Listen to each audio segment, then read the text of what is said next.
have entered the realm of dead air. For the next 2 hours, you will be transported into the world of the strange and the supernatural. You might not feel the need to cleanse your laptops or mobile devices afterwards. But it might not be a bad idea.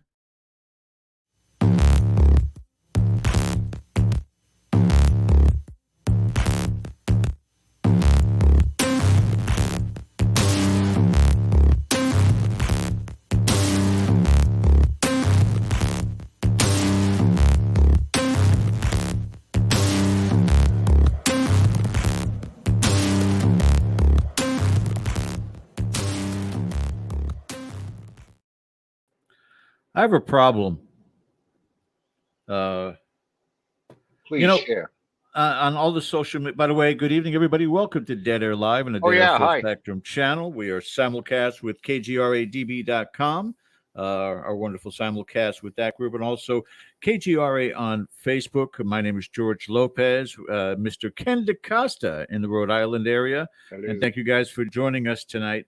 All of our deadheads, or dead airheads. I guess we can't say deadheads, can we? I mean, no. We're bigger, I think, than the Grateful Dead, but still, we're still alive. But I've pretty much grown out of tie-dye at this point, but it may make a comeback. I think I'm wearing the comeback tonight. Nice. But for our dead airheads, welcome, guys, again tonight.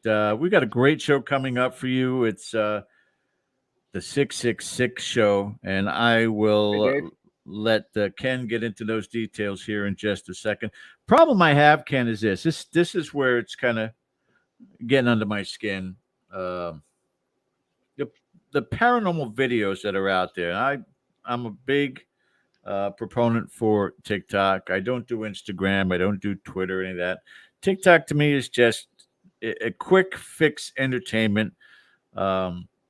Case in point, as an example, right now, I am rewatching for the first time in over a decade the series Lost. Mm-hmm. Love it.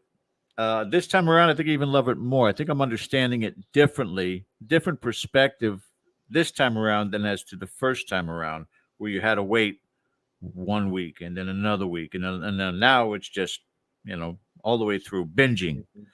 But they have. And how does that make you feel? Well, the problem of it is I get depressed sometimes. Kate shouldn't be that way and teasing both the doctor and Sawyer. It's just not fair to either one of those will men. You get my bill? So, bottom line of it is, hello, mate. In between, they have commercials, and I go on TikTok and I look at the para videos. Here's the problem with the para videos. Why is it like there's one guy on there, big, and his big video is he's got an office. The office in his house is a glass door, Ken, so you can see through, but he's hearing knocking. Now he's added shadows. Now he can put shadows in there too.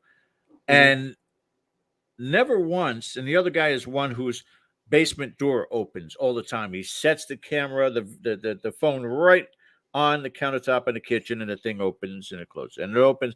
And lately, both of them have added shadow work. So I'm like, this is never once in these videos have they ever said, hey guys, we still got stuff going on, but I've asked Rise Up Paranormal to come in and investigate. So we're going to film that for our TikTok.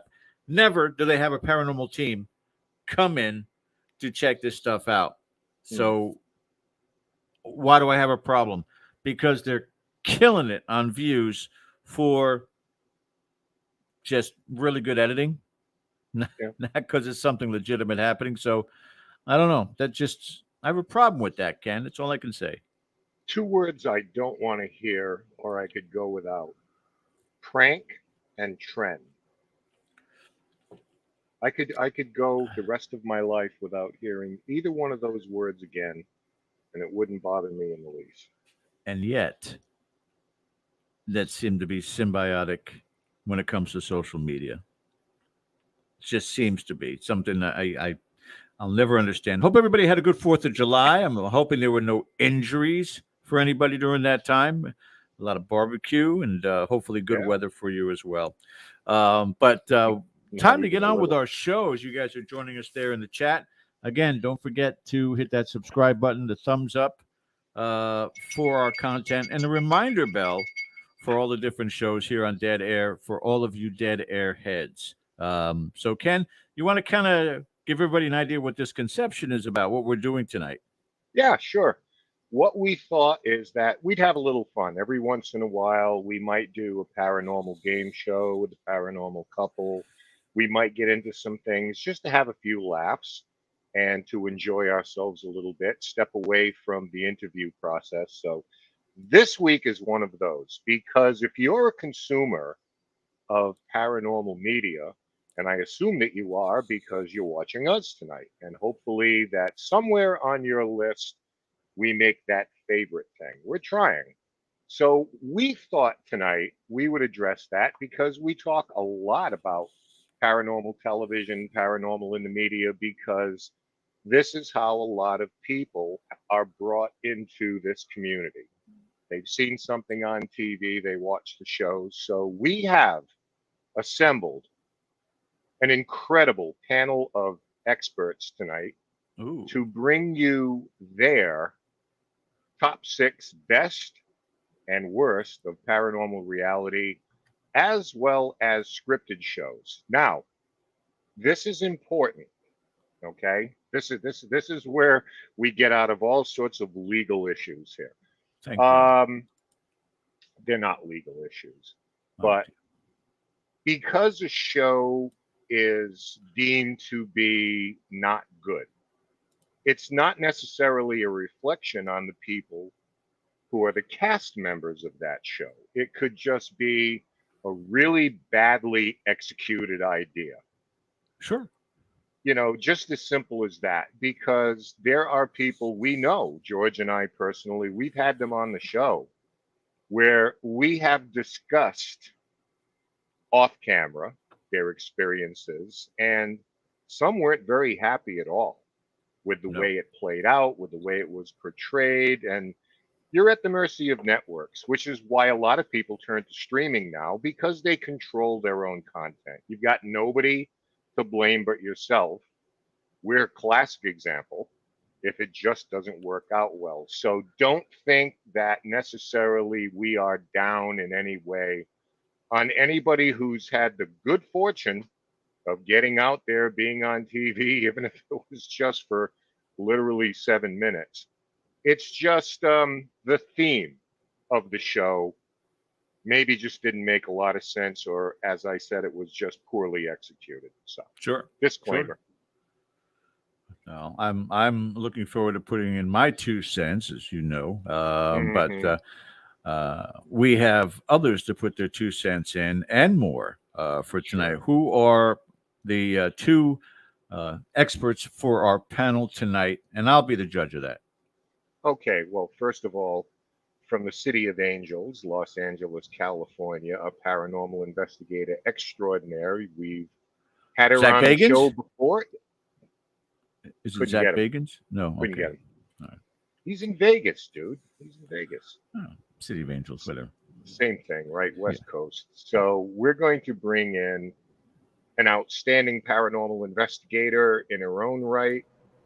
Please welcome Cheryl Plum. Oh, Hilarious. way better than Zach Bagans. Hey, Yeah. welcome Yeah, back. Well, thank you so much. let's give him a round of And, just saying. representing the great state of Rhode Island, the New England region. Jason Hawes? No, even better. He is a stand-up comedian, a paranormal investigator. All right, that's enough of that. A stand-up comedian, though, you know. Never give Ken the power of the button. Ever. I know. Well, you're gonna regret that in a little while. I'm But thinking please so. welcome our good friend Tom Stewart to the show. Hello. Da-da-da. Tom, what's going on? Hey guys, how are you? I love the canned laughter. I love the canned video. Turn that phone sideways. Will it work if I go sideways? Hold on. It depends if you're see. activated. Well, you got to. Oh, Jesus! How's that look? Oh my! I don't know. Hey, wow. It's like- Sorry about using my cell phone. My It's computer like is I don't on know. the I feel fritz like for it's- some reason. It's kind of like I IMAX go back right a now. little? Oh my God! Here we How go. is it? Is this any better? Yeah, it's That beautiful. is exactly. Having a lot of Wow. technical Wow. issues in the Wow. man cave tonight. I sensed some hostility. I feel in like I'm chat looking room. down on everybody now. Oh, I could fix that. Hang on. There you go. Now you are looking down on us. That's it. Now Oh, you cut yeah. half his head off. Ooh, I've lost my head. All right, so we've got a lot to cover tonight. George, what do you figure? You want to get right into this, or No, I want to know because I've never met these two individuals before. I've never seen them before. So I would like Cheryl to let the audience know and me who she is, what she's all about, and what her background is. Cheryl. Well, I'm Cheryl Plum. I actually got started ghost hunting when I was a little kid. My mom used to take us out for, free fun in the middle of the night and let us run around about in buildings and all that good stuff. So I got started doing actual paranormal investigations when I got strong older. parenting? And Yeah. yes, oh, she was a wild one, let me tell you. Turn us Open-minded. loose in abandoned buildings with children. I'll be back in a half an hour to pick you up. Yeah. So after the pandemic, I started working with the Dark Zone Network with Jay Blumke and the Spirit Realm Network with Jim Martin. Blumke, Dark Zone. Yeah, Yeah, Oh, you've yeah, heard of him a Dark time Zone. or two. there we go. Yeah. It's all coming back. So yeah, now we just travel around, and then I get to hang out and talk with you guys about all of our adventures. That is awesome. This Keep woman's in been mind- to Scotland. Don't mess with her. No doubt. Keep in mind, though, too, Ken, sending the kids out to the warehouse is a hell of a lot cheaper than daycare. So just keep that in mind. Truth. Well, it depends on the medical bills. But anyway, I digress. And with us as well, Mr. Tom Stewart joining us, ladies and gentlemen. Hey, And it's Tom, Yes, yes. Please Was give my a head a little little bit cut of- off? Look, There we go. looking down on his realm. give a Thank little you. bit of insight to our audience who you are, sir. Sure. Yeah. Well, I mean, like everyone else, I started out very young, urban explorer into the paranormal. And then eventually I joined a paranormal investigation team you may have heard of called Rise Up Paranormal. Yeah, they're And Bunch I of still like to hacks. get out now and then when I have a chance to do some investigating. But these days, I mostly consult with people through email and social media. I run a podcast. I've written a book, and trying to stay as involved as I can in the paranormal field. Tell them a little bit about this podcast, because Tom is sort of being humble here. It's an amazing podcast. Tell us a little bit about that, Tom. Thank you, Ken. Well, it's called My Paranormal Story, and every episode is just me telling a story about one of my experiences, a personal experience, a case on an investigation, and it's kind of like sitting by the campfire listening to a spooky story. I just kind of paint the picture for you, and I also try to educate the listener about paranormal terms and the different gadgets that are used and things like that. And it's caught on. I've been doing it it'll be 5 years, I think, in this October. I think it's going to be Holy 5 years. moly! Wow. A lifetime. Yeah, it's been And going forever. It's right next to your right shoulder. Actually, if you move to your left, There you you'll go. be able There's to the logo. see My Paranormal Story right there. Little poster right there. Yeah. Yeah, there you go. Yeah. Look for that logo wherever you listen to podcasts. It's also on YouTube as well. All right. And you also have another interesting career. Is that correct? I have a Stand-up lot of comedy. Oh, that one. Okay. Yeah. I've been a stand-up comedian for 13 years now. It's basically what I do for a living now. And I love it. Love making people laugh. I do lots of fundraisers. That's where I do most of my work. So it's the best job in the world. It can make people laugh and raise money for important causes. There you go. Okay. Are you That ready is to awesome. upset people a little bit tonight, maybe? Yeah, I think I might piss a few people off with some of my picks. You and me I both, expect buddy. many emails. This was way harder than I was expecting it to be. I'm not even All gonna right. lie. So we've been is. keeping this kind of canned. We're going to let Ken kind of give the audience an idea of what we've come up with and how we're going to proceed. So take it away, Ken. Okay, there are three categories, and very cleverly, we have called it the 666 list. Huh? Woo. With me? I love that. Just Hang on. I got Gatorade. Okay. We are going to pick, each of us, our six best, what we feel are our six best paranormal shows. We are going to next pick our six worst paranormal shows. And then finally, That our was easy. top six best scripted shows. That was tough. Okay. Not necessarily That paranormal was tough. reality.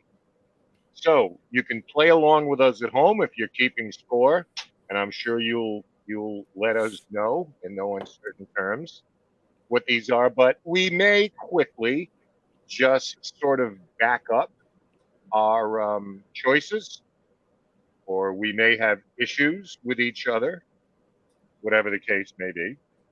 So we are going to start off with our personal six best paranormal reality shows. And because it's ladies first, Cheryl, what is your number six best paranormal show? All right. My number six, drumroll, please. I'm saying The Secret of Skinwalker Ranch. Number six. Okay. By the way, while we're discussing this, for you guys that are in chat, if you've seen it, you have an opinion about it, please post it up there in the chat too. We'll Sure. get those up there on the screen for us, and then you'll have plenty of time for your own additions to the top six. But go ahead, Sure. Ken. It might be good for a future show. Skinwalker Ranch, Cheryl. I mean, obviously a series that's coming back and exploring one of the really weird places on this earth. Absolutely. And it's not just one thing that they're looking for. And they've got such a top-notch crew on this show that it's so enthralling. I want to go so bad, and I will be there one day. But yeah, so that's my number six pick. Unfortunately, I wish it was higher on the list even. But there are so many good shows. That's to be determined. All right, moving along to Tom. Tom, your Mhm. number six best Yes. paranormal reality show. Well, Skywalker Ranch actually made it higher up on my list. But my number six, I went with Ghost Lab.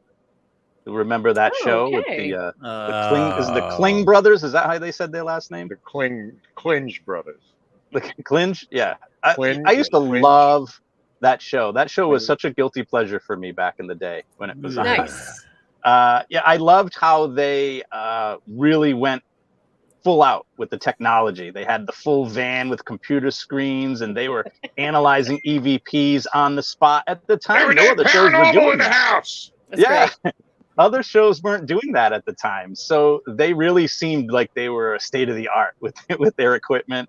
The two brothers were a lot of fun. They were like just fun to watch, because they weren't provoking, but they definitely brought this manliness to it that was just amusing Alpha male. to me. So Yeah, alpha definitely. male. Yeah. Definitely, and it was Something I very. don't They get were enough very of. scientific based, which I liked. And Something that's different, why I but- loved that show.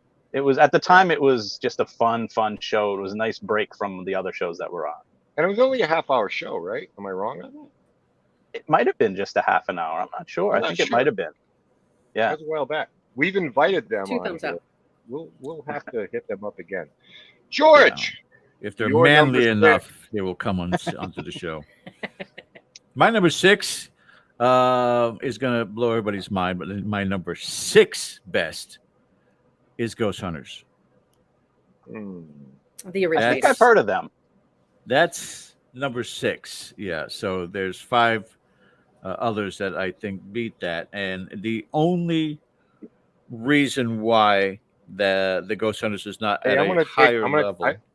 I'm Yeah. gonna take myself off this big screen. Okay. And my big head in everybody's face here. Is the fact that they are in competition in Rhode Island with Rise Up Paranormal. and I play favorites. That's all I can say about it. You know, Rise Up and Ken DaCosta. That's they're my heroes. But no, I mean, it is a pioneer show. It is a good show. Jason and Grant, the two that really kicked it off, did a hell of a good uh, They started job. this. But as it continued to go on, is where I became a little bit disconnected. I think that a lot of what Same. they were going after, it just became a redundancy of number one, let me put you at ease. This is what's going on. There's nothing else happening here.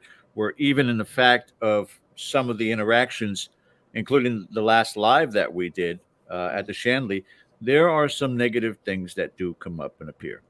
So I was like, is it, you know, it's like I used to be a big wrestling fan back in the day of the Attitude Era. And then as those wrestlers' kids were growing up, then they went more to a family based, child friendly type. And I kind of just got disinterested in it. So, it really is how it evolves. And I didn't see that evolution really grab onto myself as an old viewer or grab onto new viewers. So that's where I came into that thought process. Yeah. I mean, outstanding points for that, for consistent, relatively consistent cast at the heart of it, and the idea that they got the whole ball rolling on this. No doubt. So Mhm. OG paranormal investigation show right there. Yeah. My number 6, going a little bit different direction, UFO Files. This Yeah. was the early 2000s where they would take specific cases and specific parts of the UFO field and really break them down and do a deep dive into it. And as someone who enjoys history on all levels, I loved learning about how this started back in the 1940s and bringing it up to present day. And it still works for me. I will turn it on and watch it because a lot of these cases back then that you went, what, huh, what? I mean, they've suddenly become a big deal in the public Yep. consciousness. So they Especially were kind now, of ahead.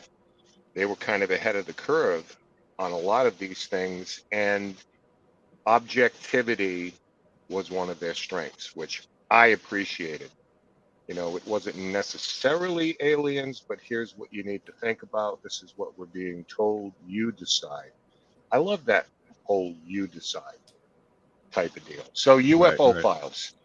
All right, moving on to number 5. Cheryl, your 5th best paranormal show of all time. Okay, so I'm going to go with Destination Truth for number 5.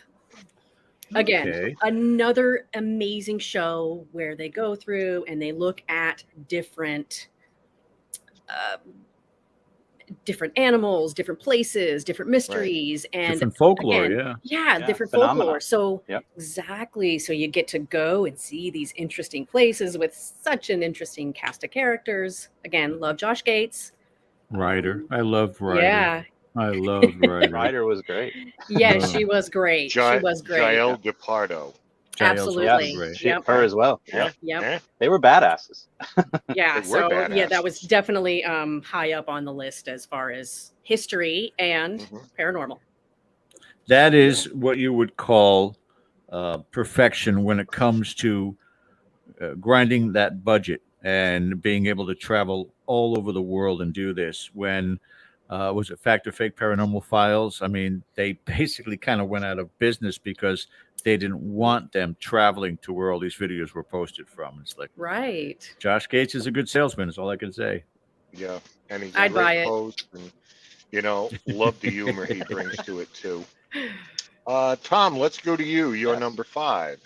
Well, Cheryl keeps stealing mine before I can say them because Destination Truth's higher up on my list too.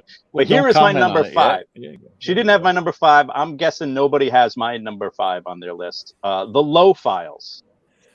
Have some of you not even heard of it? Maybe. Yes. I'm sorry. Have you heard of the Low Files? No. It was one and done season. Yes, that's Rob Lowe and his 2 sons, Matt and John. And a couple of years ago, they decided, for the hell of it, let's do a paranormal show where we just go out to some spooky places and see if anything happens to us. And they didn't take themselves too seriously. They went out and just had fun, and you could see how much they just loved the paranormal, how much they just loved being able to do what they were doing. They didn't know how to use the equipment. They didn't know what was really going on. But I just loved that about it. It just made me feel like I was young again and going out and doing it for the first time. Who was And their they have, parent station? Where was that aired? oh, that's a good question off the top of my head. I had Maybe that A&E somewhere. or something like that. Something like that. Yeah, Discovery or something. I'm not sure. They did one season, that was it. But Rob Lowe's a huge paranormal fan. Yeah, A&E. He Right. always talks about ghosts and UFOs and all that stuff. And his kids are both in show business now, like behind the camera. But that show was fun. They had really great banter. They used to bust each other's balls a lot. And, you know, they didn't do anything stupid. You know, I mean, one of them would sleep in a haunted jail cell while the other one slept upstairs or something. But I would have watched another season of that. I don't think it would have lasted too long. But one season of that, 8 or 9 episodes, it was just a nice cleansing of the palate. It was fun. I would say bring it back too. I loved them. Did you? Him Yeah. And his sons. I loved that show. I thought I was the completely only one forgot who about watched it. Oh no, are you kidding me? Apparently Of course not. I'm going to Both watch you Rob guys. Lowe. Yeah. Cheryl, you're in LA. Hook us up. Make a connection. Yeah. Get Rob That's it. on the I show. mean, My he's, gosh, he's let me see if I can. Rob's way too pretty to be a paranormal investigator, first of all. But it was a lot of fun watching him and his kids. It was He really good. is.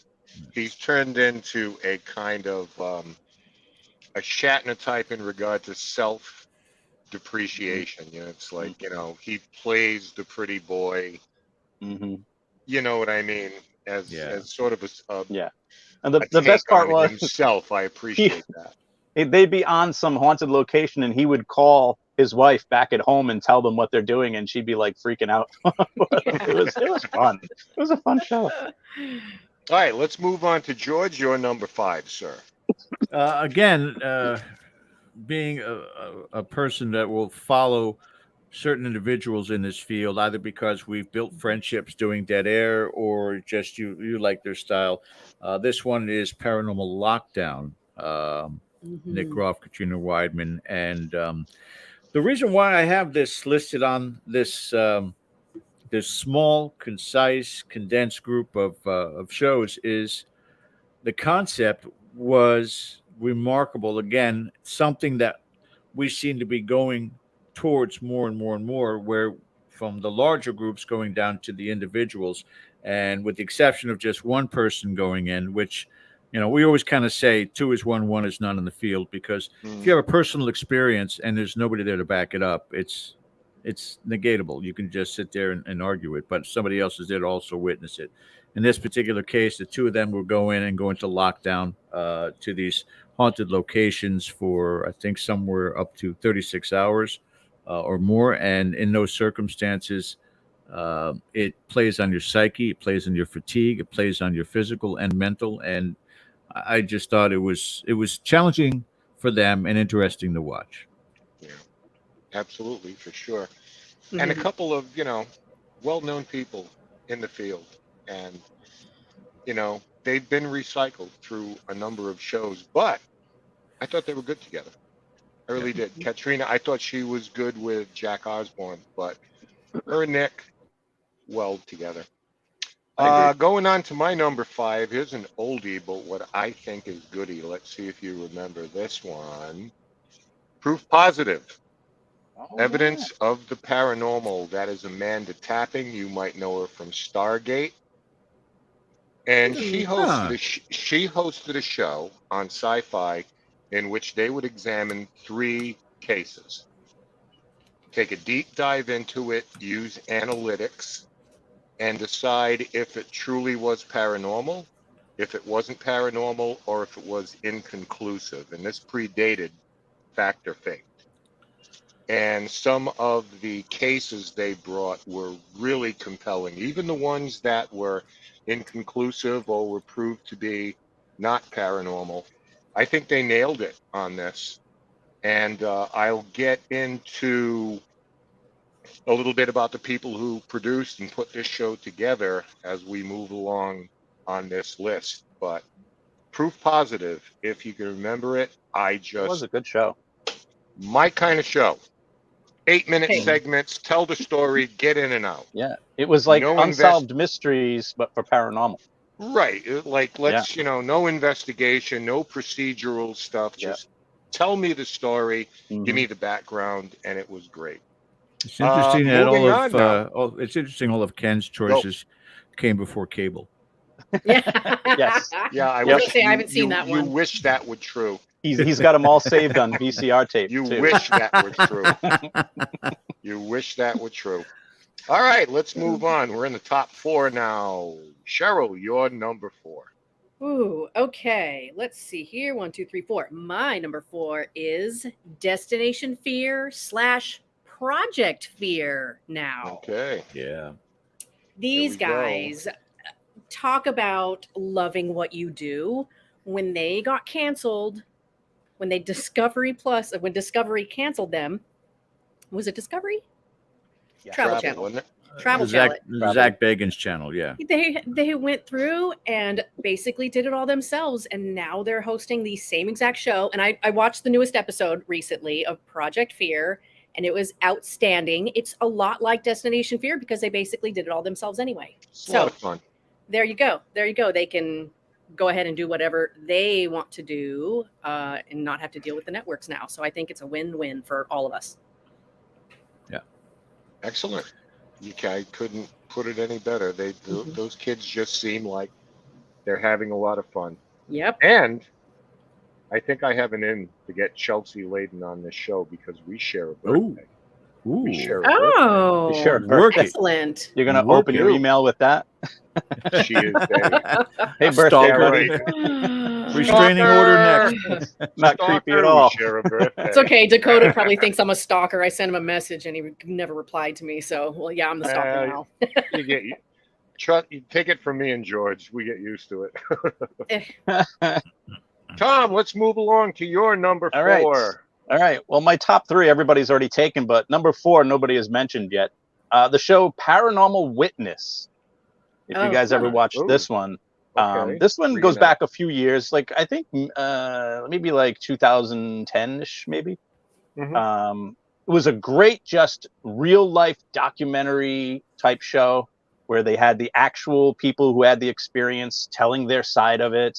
And then they would have some reenacting of it, but they would play some real video or audio that was captured. It was just a show that was produced and put together really well. You would really just fall into the story with them. It was really great TV, and so many shows have tried to be that and haven't come close. And I was bummed when they stopped making that show because they did a really great job. I don't know who was in charge of that show, but they should do more shows because it was an excellent, excellent show. I'm not usually much of a. There are some really good ones, and then there are some really bad reenactment shows. But they had we all know what Paranormal Witness, A Haunting, all of those shows. They had the budget. They did it well.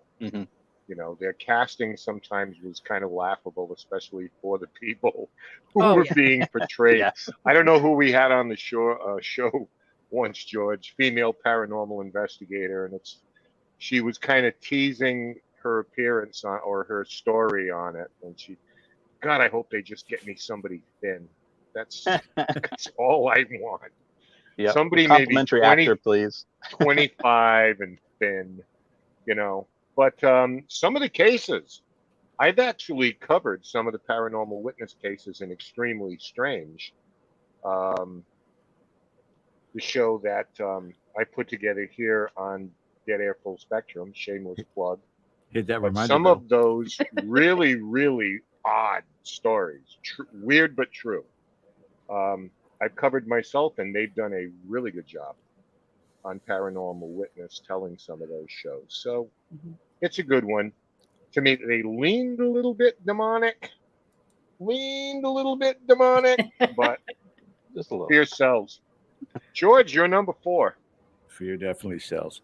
Well, I talked about loyalty with my last pick, and it doesn't stray from that at all. And the next one, my number 4, is Haunted Collector.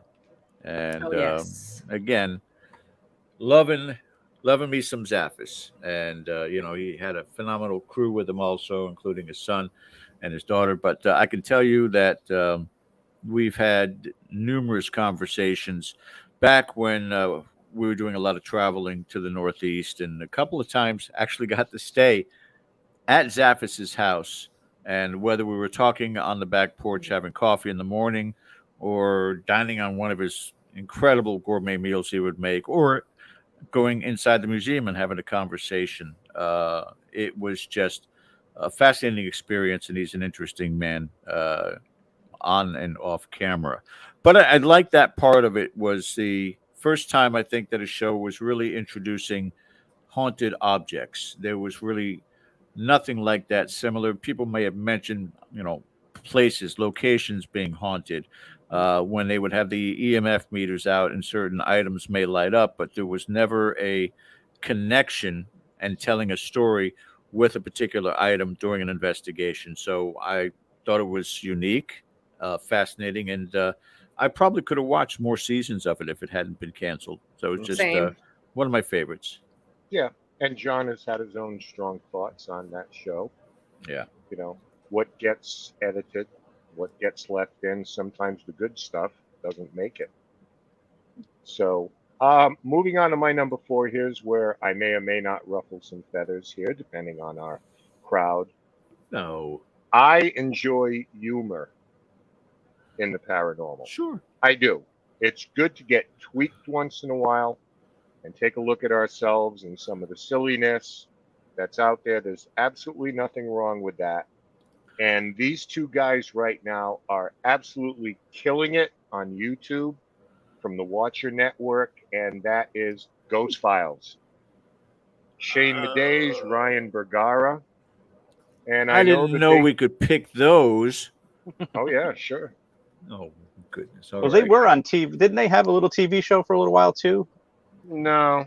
I thought they had like an Amazon trial or something.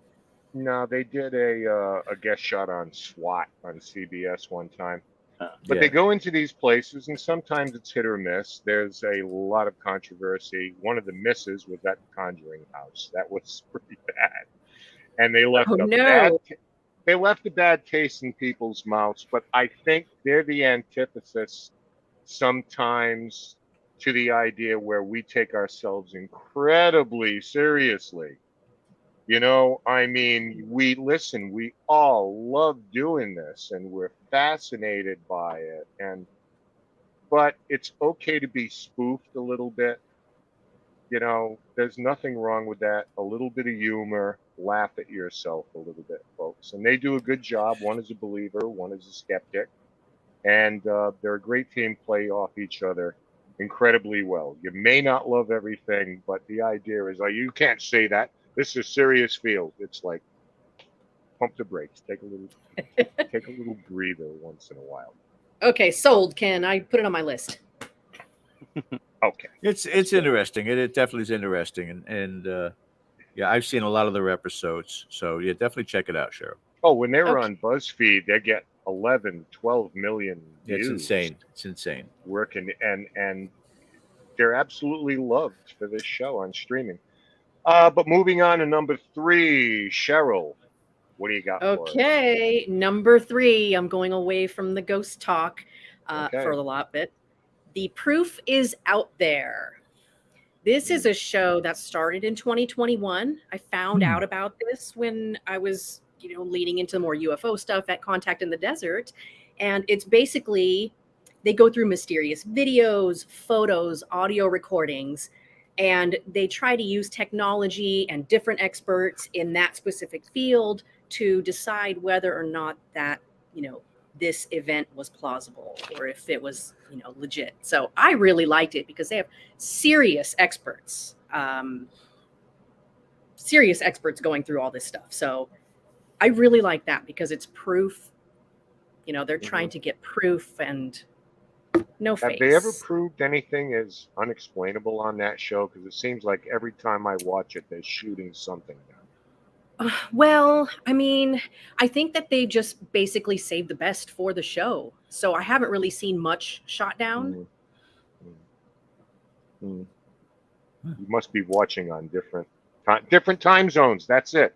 I'm East Coast, you're West Coast. So No. Let's see. No, not sure. I think I figured it out. Well, that's my story, and I'm There's three seasons, right? So there's 3 seasons. I've been watching the most recent, and I'm loving it. By the way, for those of you playing at home, we have a pool that's going right now. If you look to Cheryl's left shoulder and behind, there is looks like a black orb hanging. We have bets that an earthquake is going to occur during the show, and that particular orb that's on the table behind her left-hand side, if it starts to shake, then I think I'm winning the pool right now. So let's hope it's not the big one. Keep your eye. Ken? Tom, what do you got for number 3? Well, my number 3, we mentioned The Secret of Skywalker Ranch. Why do you keep you wrote me and called it Skywalker? Did I say Skywalker? Skinwalker. I'm sorry. I got Star Wars on the brain, huh? Skinwalker Ranch. You should Skywalker have Ranch seen would be me fun going. too. You should have seen me going crazy. I did too. Skywalker Ranch Paranormal. Skin. I'm like, It's Skin. I actually put Sky on my notes too, like a big dummy. You did. There we go. It is Skinwalker Ranch. And yeah, Cheryl mentioned it earlier. It's got so much mystery to it, and it just makes you want to jump in a Jeep and drive out there and try and figure it out with them. Everything is scientifically approached. They delve into some Native American lore. They've got helicopters, they've got rockets, all kinds of fun toys and stuff. They definitely exaggerate a little bit. They like to play things out for television a little bit, but that kind of makes it fun too. So yeah, so that was my number 3. Okay, George. Sticking to those people that we know and love, and but also conceptually, this was original. That is Dead Files, and everybody on the show, of course, knows Steve. Amy's no longer with them. Cindy Kaza is going to be the new Amy. I'm sure she's going to get tired of hearing that pretty damn quick.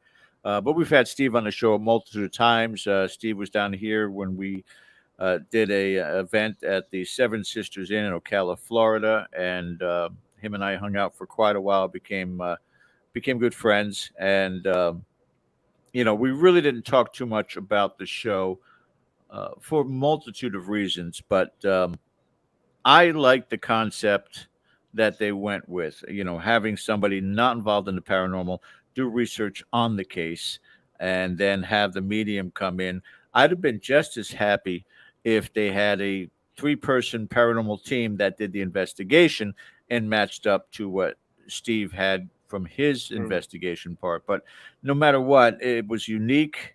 It is unique because it still continues now with Cindy in the role of Amy. And I'm actually, Ken is not the only one with an announcement of getting somebody on here. I reached out to Steve earlier today to send my email to Cindy to have her join us here at a future show.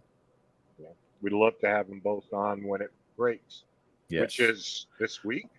This was Amy's last week or something. It was like that. Yesterday. The day before was the opening of season, the second half of the season. This is when Cindy joins. So it just came just recently. Hey, so if this works out, hang in there with us, folks. We would love to have them both on to ask them about the new dynamic. Finishing out our top 3 for me, no brainer. Ghost Hunters. Okay. For reasons already stated, because they are the OG paranormal procedural show. Yep. And when every network on Earth copies what you're doing in the format, background, history, investigation, review, reveal. Okay.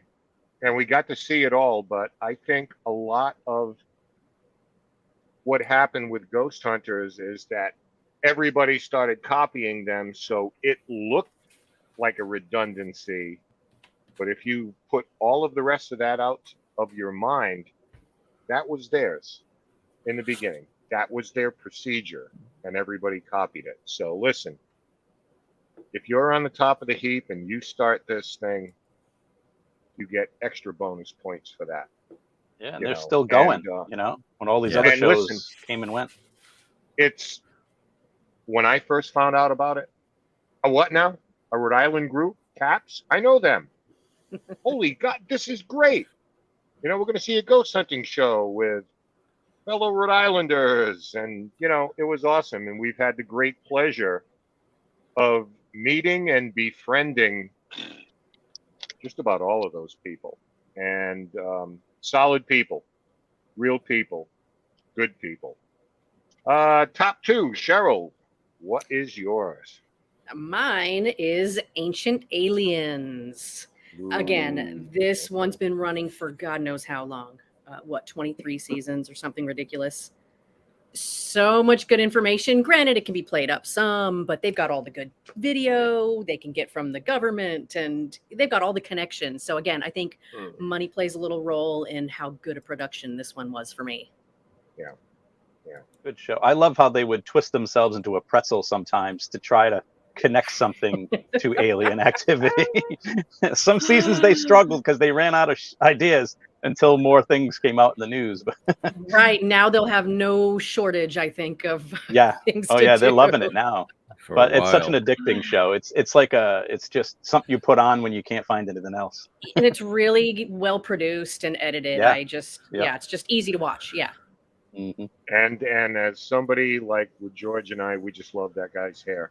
So You gotta love it. You gotta love it. Tom, you're number two. Well, my number two was the OG Ghost Hunters. For all the reasons stated, I mean, they're the ones that made me want to reach out and become a paranormal investigator. And I love what I love about the show, and I still watch it to this day. And it's had its ups and downs, but they've always stuck to a formula, and they've never given in to the pressure of we need to make things spookier or we need to have boxes that will talk. They've stuck to their format of we're out to help people, and we want to make sure that people are living in situations that are safe, and they've never taken that leap to go to demons. They've never taken that leap to have ghost boxes set up everywhere and everything. And I've always just liked that concept. I think they set a good example for others who wanted to do it in real life, as And they were opposed to what some never of these other shows do. afraid. They were never afraid to move away from the K2 meter, move away Right. from the flashlight trick, which are Yes, things that they exactly. introduced. Chris Fleming Yes. and the K2, Yep. the flashlight. They've never used an SLS camera. They're not afraid to say after a year or two that, we got our doubts about this, and move on past it. And some people Yep. never have. What's that? Oh, Tom was Sorry. reaching for That was something there. that was Jason Hawes calling my phone. I had to put him on hold. Sorry. Son of a bitch. George, you're number two. Returning to our good friend Nick, and I want to say again, each one that I mentioned, I'm looking back at my list. Ghost Hunters at number 6, and each one I think I picked because of the originality. They didn't follow the play card of Ghost Hunters. They kind of just said we're going to do a little different. This one was Ghosts of Shepherdstown, and if you watch it from start to finish, it was, to me, the fascinating part that there was a story to be told throughout the entire town. It wasn't just a specific location. It Good all concept. was exactly, and it was entwined together. It was kind of the upside down of Stranger Things, in the sense that there was things that were happening throughout that entire area, and just kind of combining it all together, building this chart, if you will, in a sense that could explain this all. So by the time you got to that final episode, everything was explained out, and I thought that was very, very thought provoking and unique for the field. Never saw this something like that before. Yeah, that was a thing where their hook was a little bit different. Yeah. And we've had the pleasure of having all three of those people in the original cast on this show. That's right. And it's a show that you just get the vibe that they loved it. They loved doing it. Nick, Elizabeth, Bill, they all loved doing it. It was a mystery. know, It was and a mystery. That's what I loved about it. well, and because of politics, whatever, the different cast or change of the cast by the second season. Going to my number two, touches on everything that I love, haunted history, because they would get into a story and I didn't mind it when they took deep dives into it. Haunted Baltimore, haunted New York, haunted Boston, and then they went to specific cases when it came back after a few seasons. But such a good job to tell a story, going way back, and they just hit you with the history. It's just kind of like, ooh, there's a ghost. Well, why is there a ghost? What are the events that led up to this alleged haunting? And being a history nerd, just absolutely loved it. Loved the recreations. Loved them digging into old photos and things like that. Haunted history, absolutely. I think one of the best shows ever put on. Great job. All Very right, good so choice. before we get to break, we'll try to get through this quick. And finally, we have arrived at number one favorite Number paranormal uno. shows. Cheryl, what you got? My number one is Kindred Spirits. I Kindred absolutely love how they take a location, they do their investigation, they find a backup story, they try to figure out who it is. Is it family? Is it foe? And I just love them. Mm-hmm. I just love them. They're great together. And you can tell they've been investigating together forever. Very Right. comfortable. Right. Anyone else? She's going to be disappointed when we get to the sixth worst ones. Is all I'm saying. Cheryl, I'm pretty sure I'm going to Oh. disappoint some people too. I was this close, Cheryl, to being on an episode of Kindred Spirits here in St. Augustine, I was too. and I wound up on the cutting floor. I was too. Oh, And that's then- too bad. and then Again, Nats- they don't have all well, the because they're on I'm the moving them network. up my list because of that. Oh. Hey, hey, I hey. was too. Not right. And then in the year of COVID, I had a test done for it and everything to do interviews. And I then they remember just- that. Yeah. You remember that? It's like Yeah, I had to find take one a in test. 72 hours. I was losing my mind. Take a test. We're not ready for you yet, Ken. Take another test. We're not ready for you, Ken. Yeah, right. It was rough. We'll never be ready for you. Number one, Tom. Yeah, my number one is Destination Truth, which we mentioned earlier. Yeah. I was glad to see that was on Cheryl's list. I loved this show. I have a man crush on Josh Gates, and I just want to be his best friend. I just want to hang around with him. He just seems Yeah. like such a fun guy. But that show was more than investigation. It was exploring, It was really discovering things that nobody has had the nads to go look for. They did so many groundbreaking investigations. Some of the stuff they uncovered on those shows are like legit in museums right now and on display in places. Yep. Like that show really was groundbreaking. Some of the footage they caught was just mind blowing. Like you can watch a ghost hunting show and be like, yeah, I know what happened there for real. But on their show, I was like blown away by some of the stuff they experienced. Yeah. Found a big footprint. Yeah. They got the Yeti footprint and just so many cool things. And, Josh doesn't take himself too serious. He's funny. I love the clips when he will go through the towns and just go through the gift shops and whatever. My favorite and part. I could just watch an hour of that, to be honest with you. That's, he was like, when he sits down and gets hammered with the locals. yes, Yeah. he was like Anthony Bourdain on a paranormal show. It was There great. you go. Exactly. And I love his new show too, the Expedition Unknown show. That's a good show too. But Destination Truth will probably always be my number one. I used to love that show. Yeah. Good choice. George, your number uno.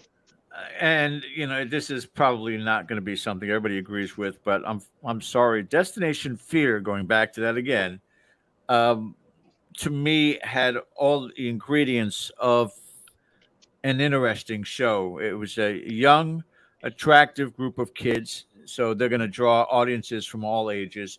Their reactions, whether or not the actual occurrences, the evidence, because some of it was just outlandishly unbelievable.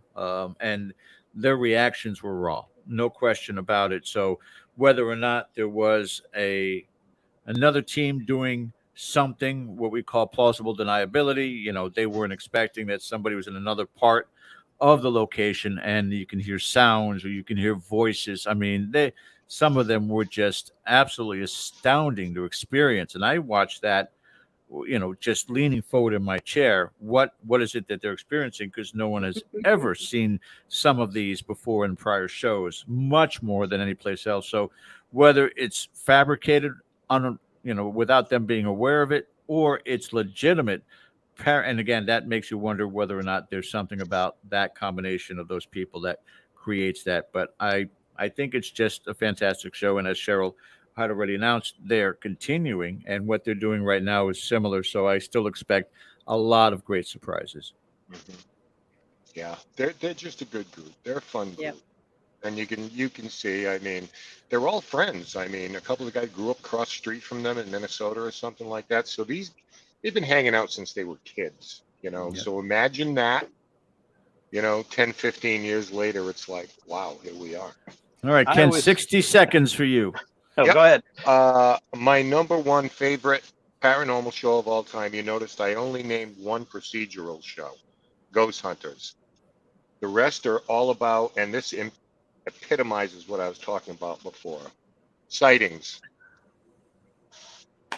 My all-time favorite show, not only was it the Friday night lead-in to X-Files, but perfect.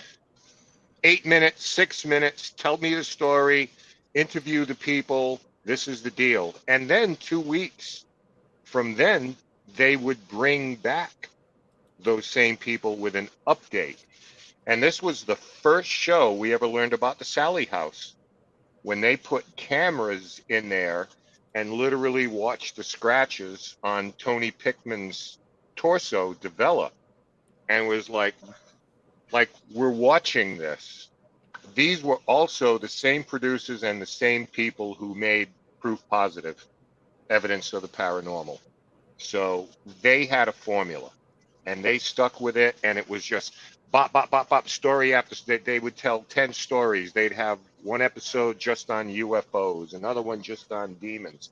But they would go all over the country, all over the world, bringing this to you. Loved it. We have to go to break. You guys in the chat too, if you have particular shows that you're in agreement with, that you want to bring up, something we didn't mention for your favorites, start at the start of the second half. But we got to go to break right now. We'll be back right after. You're watching Dead Air Live on the Dead Air Full Spectrum channel. Stay with us. We got more to come.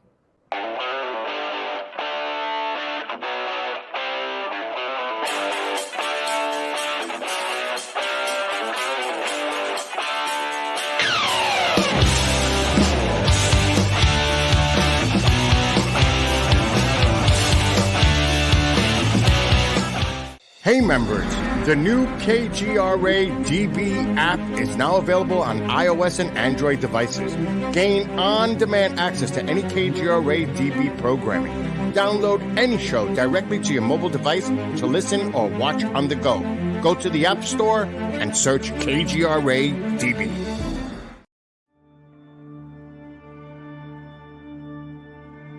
As UFO reports come in from around the world, the Mutual UFO Network, MUFON, is there. We continue to explore new cases and build our massive database. We share our information with the world in a number of ways.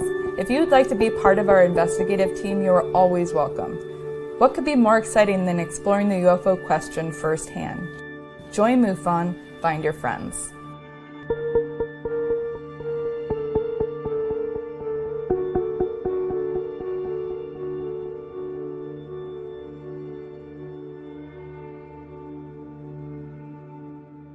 Did you know 75% of Americans are chronically dehydrated? If you struggle with focus, run low on energy, or when it's time to finally sleep, you simply can't, this can all be linked to dehydration, and Fuel Up has the answer.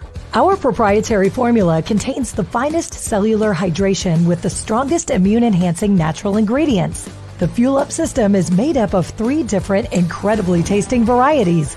Wake kickstarts your day with a jolt of caffeine. Play boosts focus while hydrating your cells. Rest not only helps you relax, but also rejuvenates your cells while you sleep. Here's what our clients have to say. I really don't miss my coffee, and you can tell the difference. So I'm gonna take it for the energy.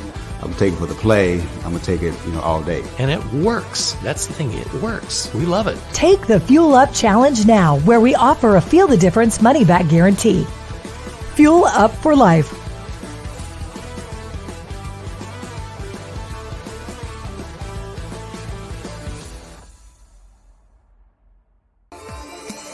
You're listening to the KGRA Digital Broadcasting Network.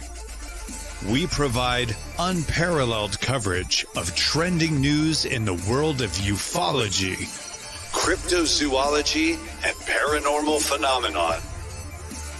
Whether you're watching our video live stream or listening to one of our audio programs, you are getting the best from world-renowned researchers and hosts, guiding you through topics the mainstream won't touch.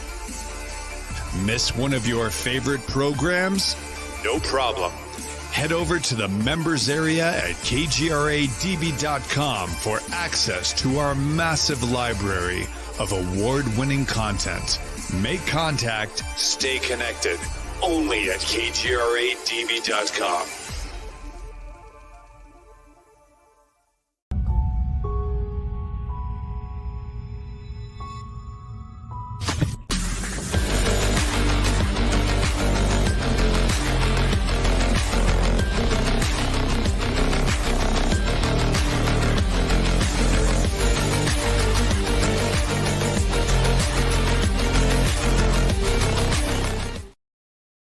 Hi, guys. Welcome back to the second hour of our show with a very special guest, the absolutely hilarious comedian Cheryl Plum and the gorgeous and lovely Tom Stewart.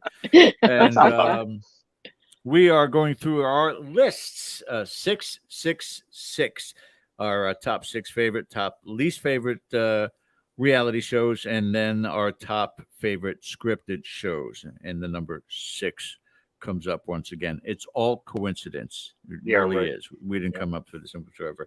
I'm not seeing too much jumping around in the chat tonight, which you can never tell. I can never figure it out whether or not they're so enthralled with what is happening on screen with the four of us that they're forgetting to type things in, or they're over surfing on Facebook while they're listening to us. So we'll have to wait and see how that comes about.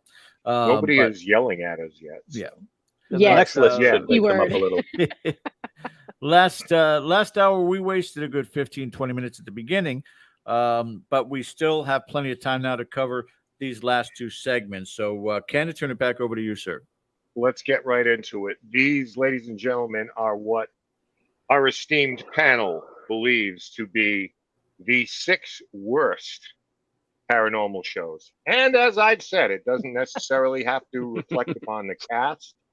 It could just be the premise of the show, or it just wasn't executed well. So send all your emails, hate mails to Tom Stewart. And with that, Cheryl, your 6th worst. I'm going to make this face. This one is awful. This one is Animal Planet presents Finding Bigfoot. Oh, I got a story for this one. It should be called Wandering Around the Forest, because they never found anything. They weren't very interesting for me to watch. I just couldn't. I just couldn't. I'm sorry.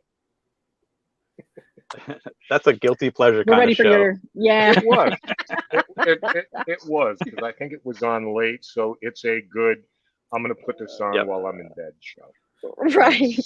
Sunday nights, you know what I mean? It's, Best sleep I ever got. right. I got to get up in 6 hours, so I'll just put this on. Good But God. we had Cliff Barackman on. We like Cliff, Hey, listen, they believe what they believe. Tom, your 6th worst. Yes. And oh boy. Well, yep, here we go. Pull the fire my alarm. apologies to Cheryl. My number 6 worst is Kindred Spirits. And I'm going to tell you why. All right. I would hope so. Yeah, Ken, in all of our sound bites. I'm going to leave the graphic up just a couple of seconds more. Ken, do we have definitely not personal. Do we have the gym bell in our sound effects at all? Yeah, but I'm not scrolling. I've got All right, 300 I'm pictures stretching. on here. Let me make my points, and then we can decide. Oh boy. So first of all, I love Amy Bruni. I think she's a fantastic investigator. Adam as well. I love Amy's podcast. I loved her book. I love her little travel thing that she does, The Strange Escapes. I'm going to give her all the plugs. Here's my issues with the show. One, I don't like the editing on the show.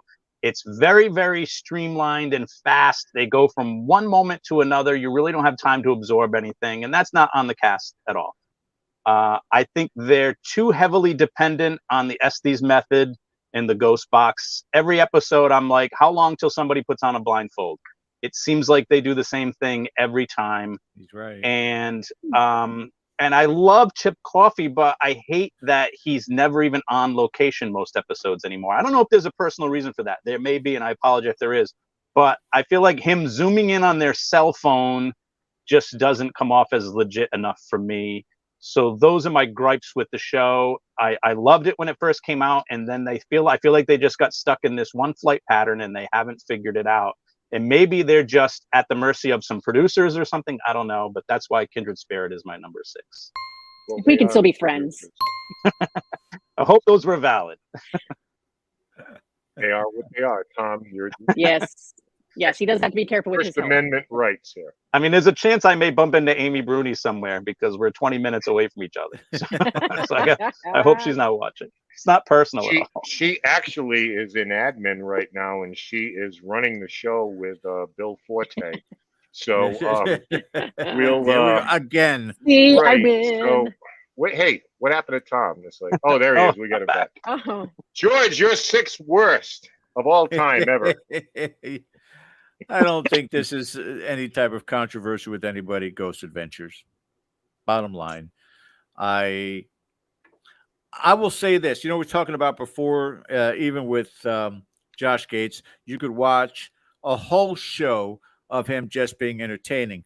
Well, I could watch a whole show of Ghost Adventures just with the editing story that they do at the beginning, because I think it's very well done. I think when they are telling the story, the cuts, the jump scares, I think it's a horror movie. And then they come back to the investigation. And that's So many just a scares. horror show. It's just a horror show. And in a sense, again, that I guess in a way that right now Tom was talking about how Kindred Spirits kind of does a redundant thing. We've been seeing the same thing. Aaron goes to the basement. Aaron, you go in there by yourself. Aaron, and Yep. and again, I think I understand Zach Bagan's angle. What he's doing here, he knows that he has haters. Let me agitate the haters and see if they come back next week, because they're seeing me do the same thing and they're going to be just as pissed off. I actually saw a couple of episodes where he was almost, breaking the fourth wall about that. So, again, that was the unfortunate part for me, was that it became all about them and not about the locations they were investigating. And again, no progress in what it is that they were doing. Yeah, that's what we always say. TV, take it with a grain of salt, but he spawned a lot of imitators, especially on YouTube. Too many, unfortunately. And it's not necessarily a good thing. Nope. My 6th worst, and this is probably going to surprise at least 3 of us because we've been on this show, is My Ghost Story. My orb story. How dare you? Now, George, Tom, and I have all made appearances on My Ghost Story. And I am going to say this with no fear of reprisal. I thought our particular episode was phenomenal. It was great. The best one. Best one of all. We had recordings, we had video, we had photos. It was well shot. They changed nothing we had to say. They included the group in this as we went about our business. But somewhere along the line, it all went wrong. And everybody was throwing pictures of dust up there every week and matrixing and pareidolia, what they thought that they would see in a place. And it just started off with a really good premise to have people tell their stories with accompanying evidence. But the evidence it just got worse and worse and worse. And they fed this orb monster. Yeah. And all of the misdirections and the misinterpretations. And they fed this, and people could not get their story on this show fast enough.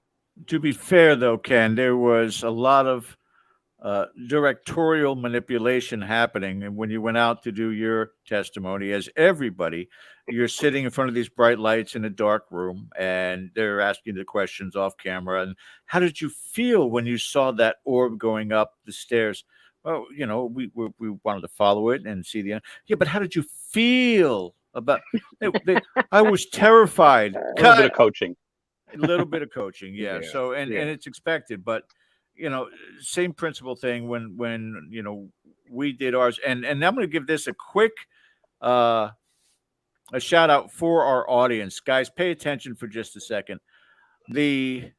My ghost story that I was part of was with regards to team member Amanda, and you all, if you've been watching for a long time, you know the story. Amanda's shown up time and again during investigations and even during the show.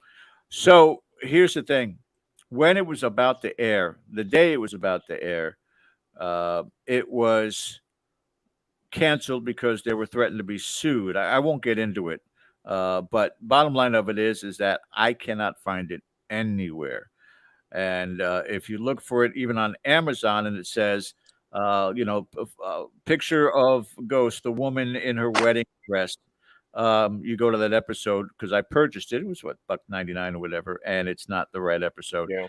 But from time to time, especially overseas, I get people who send me a message and go, "I just saw your episode on my ghost story." So it'll play in Europe. I don't know whether or not it's played here. So if you guys ever catch it, please let me know where. Yeah, I think it just started off as a decent premise, and it's just they needed content, so they took anything, and that's where I think it all went south. And I'm sorry to say it because we had a good experience there. Cheryl, you're number 5. Someone was asking, how is this just United States shows? Well, no, it's not. No, because my number 4 is number 5 is most haunted. Now, okay, let me just say they've gone to some amazing places. They've gotten some amazing evidence. Oh, sure. But I love Yvette, but she just gives me anxiety. Oh. She's so scared. Poor gal. I feel guilty every episode. Performances. Yeah. Oh my. But I mean, it looks legit. Like she legit looks scared. I think it's a guilt. I never mind the show because it was what it was. Yeah. A bunch of fake psychics running around, but absolutely stunning with the history and taking us to these places on the British Isles right. and sometimes in Norway and telling the stories and seeing these grand castles and everything. Gorgeous, that was my favorite part of the show. And then the investigation started, unfortunately. Kind of sounds like Ghost Adventures. There we go. Yeah. Tom, you're number 5. My number 5 is going to be Ghost Hunters Academy. Oh. Thankfully, they only did 1 season of that, I believe. Briefly, my they did problems. More than 1. Did they do more than 1? Maybe I didn't watch more than 1. 3 or 4. But it was an obvious cash grab, trying to do a spin-off of something that was a huge hit. I don't like when people try to turn something like Paranormal Investigation into a game show. And I didn't think Steve and Tango were ready to be leads on a TV show at the time yet. Maybe they are now, but I don't think they were back then. It might have gave a few paranormal investigators their first chance to be on TV. I think 1 or 2 of them went on to other things, but I just did not like the show at all. I loved Ghost Hunters, hated Ghost Hunters Academy. Yeah, Susan Slaughter, Adam Berry. Yep. Who am I missing? I don't know. But here's the crazy part about it, Tom. Rosalind Bound. Rosalind. Yeah. Here's the crazy part about it. On the first season, there's an Asian American young man who said that he got into ghost hunting because he went on a tour of Fort Adams in Newport. That's right. He had a paranormal group there. Yeah, he was on one of our tours. I do remember that. So you Yep, have I do nobody to remember that. blame but yourself. Yeah, we're the Take, ones. take responsibility, Tom. Yeah, well, we're responsible for a lot of this, I think. I Maybe think not so, directly, too. but indirectly. I think so too. Oh, and another controversial choice here, George. You're number 5. Yeah, my number 5 was, and it is going to be controversial. I'm sorry, but Ghost Brothers, which Oh. again was a show that I kind of really was looking forward to because it again was a unique concept. A group of African American investigators, and in this field, very very rare. We knew Jiggy, we knew Rosalind Bound, but there wasn't a huge ensemble group that would want to do that. And again, their own culture laughs about it. I think there's the new Haunted Mansion's coming out again, Disney, and the same thing. African American family going in, being freaked out. Eddie Murphy joked about that and said, get out. Okay, time to leave. We're not staying. And so I thought, okay, this could be interesting to see how they overcome those innate fears, things that again almost stereotype in a sense. And they again, I don't blame the guys. I think that they're just really happy to be part of a show and happy to be doing something with regards to the paranormal. But the This is powers a that classic be, example. The let's cast. yeah. Yeah, they have great personalities. Great Agree. personalities. Let's get them first of all where they're in the barber shop. I mean, come on. We're going to start with that one there, and every week's another haircut, and then they, get the information. They go in and do the investigation, and everything seemed to be. Let's make it hip. Let's make it where they say a certain phrase and they pop the trunk, and the trunk comes up, and it's like you let's give these guys some credit as investigators and not go with the cultural implications, and just let's go ahead and box them in stereotypically. And that's where I think they ruined it. Not the individuals that were in front of the camera, but everything behind really ruined it for them. All right, so moving along, my 5th worst of all time. There's not much to say about this one. Celebrity Paranormal Project. Because Lord Almighty, I didn't need Gary Busey telling anybody he has the ability to smell colors. If you love drama. Oh my God, and they would just bring these people in, and they would, and there were some that were legitimately interested in the topic, but a lot of them were just riffing. A lot of B-list or people who have experienced the peak of their careers, who is that the one that was on MTV, Ken? There were 2 of them. There was one on MTV, Celebrity Paranormal Project. It might have been on MTV. Yeah. I know they had a couple of these, but everybody's just mugging for the camera. They had some great. Hey, Gilbert Gottfried was on it, right? I got no problem with that. A couple of Playboy playmates into the paranormal, but yeah, I mean, totally watched it. We had them on the show, as a matter of fact. Yeah, it was just a lot of mugging for the camera and tabloid paranormal camera time. So enough said about that. Cheryl, you're number 4. My number 4 is listed as the best worst show on Netflix, Paranormal Home Inspectors. Okay, this one is just fantastic. Just one episode, they send the guy in who's a home inspector, and he goes and they say, oh, the knob on the tub turns on at night and the water runs. And he's like, oh, well, it must be she's sleepwalking. Like, that's the only answer. She's sleepwalking. And at the very end, it's like, oh, well, I don't sleepwalk. And then they're just like, the very end, well, we think it's haunted. And then it's like, roll credits. Now, there's some in-depth investigating.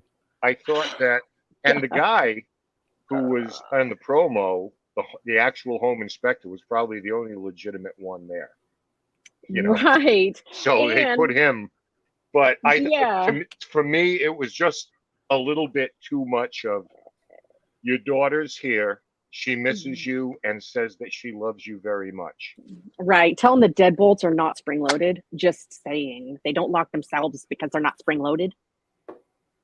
Yeah, I mean, I agree. All right, Tom, you got a good one here. Tom, you're number 4. My number 4. Paranormal Challenge. Oh, Zach made it again on one of our lists. Remember that? Nope. I don't. Again, I've repressed it. trying to make Paranormal a challenge, trying to make it a game show. And they actually had celebrity judges, which made it like, you know, the Paranormal American Idol or something. Right. Just absolutely ridiculous, an obvious cash grab, another chance for Zach to put his face on television and act more important than everyone else in the room. Terrible show. Well, the premise of the show is let's see who gets more evidence. Yeah, So or already better evidence. you're Yeah. starting from shaky ground. Yeah. Right there. You're starting from really shaky ground. It's kind of like not up to us, you know. George, you're number 4. I'm not looking forward to the chat room response. The Holzer Files. Absolutely. Ouch. And let me explain. Here we are talking about one of the cornerstones of our paranormal field. And I mean, hours and hours and hours of recorded investigative tapes, hours of recording the psychic medium that was, I mean, this had every potential to grab everyone by the throat and watch and see how this transpired. And again, leading into it and playing those tapes and hearing these haunting sounds from the psychic medium that was there and how that it was just like I got chills. Boom, cut to the investigation, and it was theatrics across the board. And you know, it just, again, it's Hollywood's way of saying this is what the audience wants, only because they've seen it be successful on other shows. But if you don't have the personas in front of the camera to carry that investigation and to carry that evidence, this is what you wind up with. And there was too much going on that seemed to be more in the realm of Hollywood theatrics than a true investigation. They ruined such a potential season, or series rather, with these tapes. They could have gone on for at least 5 or 6 seasons, to say the least, with everything that they had there. Just really kind of, they screwed the pooch. It was bad. Yep. I watched that show and used to always just, I just want this show to be so good, and it's just not. Could have, you know, you want to introduce a new generation of people to an iconic figure. Yeah.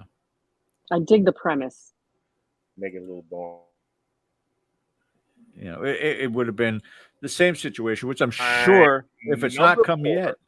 Oh, if it's not come yet, but you know, again, the Warren Files, you know, that has not emerged yet, and I'm sure it'll be destroyed. But go ahead. Okay, Paranormal Caught on Camera is my number 4. Yeah. Season as my ghost story. They need content, so as a result of that, they have people that are literally faking evidence. You know, we're tying strings to chairs. There was a glass case that shattered in a antique store, and as they replayed it, you could literally see a rod coming through the wall, smashing the glass. That was on the very first episode. And again, we know some of the people who comment on the show. We love them. Susan Slaughter, good, love her. But this opens the door for this. It's like, oh, I can get on TV. Right. Let me send in. I mean, you know, when the cabinet doors are opening and this and that. Some of the UFO things, again, we're not casting with a wide net, but it just opens the door for a lot of mindless TikTok type things. So, not my favorite. Cheryl, you're number 3. My number 3 would be the world's biggest ghost hunt. Oh, Not sure how it became the biggest or that anything really happened. It was a whole lot of drama, people talking about each other, people talking about themselves, but Is not this a with whole Maria? lot of... Is this the Maria Schmidt concept? No, I don't think so. I will don't not think so. say that name. I don't think. Oh, world's biggest ghost hunt. I thought that was. Is this the one where they spend like a week there or a month there or something? Yeah, they spend. Let's see, how long is it? Oh, okay, yeah. Too Now I long. remember. They Yeah, that wasn't the same thing. Yeah. yeah. It was just it was a lot of interior drama and not much Yeah, investigation happening fighting there. about who should do what and who put you in charge. And Right. yeah, I remember watching that, and I was Exactly. like, I waved the white flag after 10 minutes. I was like, I think I'm I'm out. not going to tell you how it ended. That's okay. I Yeah, think I'm going to please sleep all don't. right. So many unanswered questions. It's like 28 Exactly. Days Haunted. Yeah. I know what you're talking I Tom, about. hope move they're along still to there. your 3, Tom. My number 3 is Paranormal State. This one goes back to the original Interesting. days. It started out as a decent show. I kind of liked it. I was really into it in the beginning, and then it quickly just became very full of itself. And all of a sudden, everything was a demon, and everybody could feel things all of a sudden, and everybody had a sensitive ability, and and then you start noticing that evidence was very flimsy. And the show, I don't know if they became victim to producers desperate I think for they ratings became or victim what, to something else. or Substance. or ego perhaps. But there was a lot. yeah, there was a lot happening. going on there, and it started out good, and it just got worse as it went. And I remember too bad. telling my son, very first episode, I said, this kid Buell, I think this is the kid who's going to bring the thunder. I think he could have, yeah. Couldn't have been more wrong, because there are a lot of stories that have surfaced from clients. A lot of households were disrupted, and really bad. They were aware of things ahead of time. A lot of stories, allegations, whatever. But the idea is, when it becomes, it's like, there is a demon chasing me everywhere I go. You know, so now this is going to be. And there was. Yep. Substance demon. Yeah, but not that type. George, you're number 3. Most haunted. And again, I really tried. Just, it was at that fever pitch level with the paranormal at that point in time, with Ghost Hunters just catching fire. And I'm like, let me go start watching these episodes too. And, after about the 3rd episode, where you basically, whether it was a crewman or one of the stars, go, "Woo, did you hear that? Did you, woo, oh, could you do it again? Woo." And I'm like, click.